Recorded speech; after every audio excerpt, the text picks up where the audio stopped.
Yo, King J, what's going on, man? My name is Errol. I'm currently in the halfway house, taking the necessary steps to make a smooth transition back in society after my brief stint in prison. So that's why I'm DMing you this video.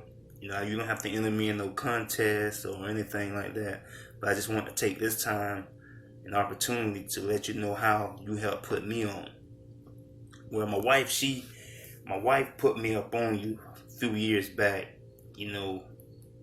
I was telling her all the good things that I was doing, the reading, the educational classes, the groups that I was around within the state pen, and I was calling her and letting her know they saying this in the Wall Street Journal, they saying this in the Forbes, and I learned this, through Rich Dad Poor Dad. And then she was like, hey, it's a guy out here. His name is Morrison. And he's talking the same thing you're talking. Like, so she was like, babe, I'm gonna start sending you some of his literature, some of his stuff that he be talking about. So I got up on you that way. I started reading a lot of those things. And you was dead on with a lot of stuff. So, it was a lot of the same things I was preaching to the young brother. I don't know, it's something about the young generation.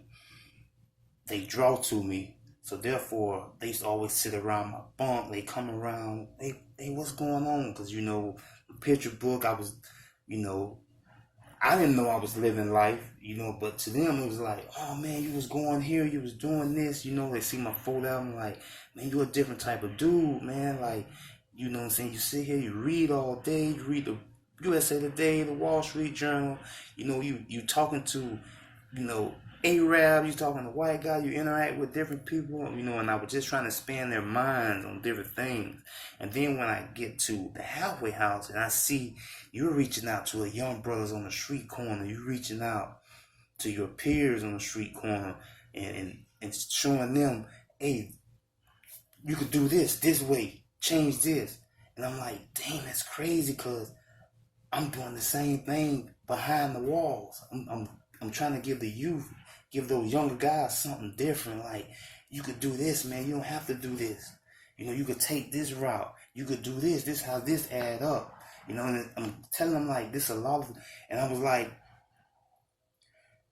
we missing those things in the black community. It's things that we don't hear about. We don't talk about them.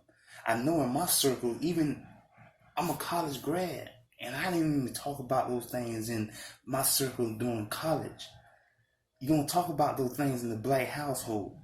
And I have a successful dad, a successful mom, school teacher, retired school teacher. Dad owned his own construction company before I was even born. The same construction company I've been studying to take and get my general contract to take that over, but that's a whole nother topic. But I want to just say, man, I appreciate what you've been doing. You inspired me to continue reaching out to those young guys. So when I finish here at this halfway house, I want to continue reaching out to the young guys, reaching back to the prison, to guys that I met, and different programs I took then, and hopefully in the years I could go back and speak to a lot of guys that's away and try to educate them on a better life, financial literacy, real estate, So, man, you just keep doing what you're doing, man. And be blessed, man. I really appreciate what you're doing. Peace.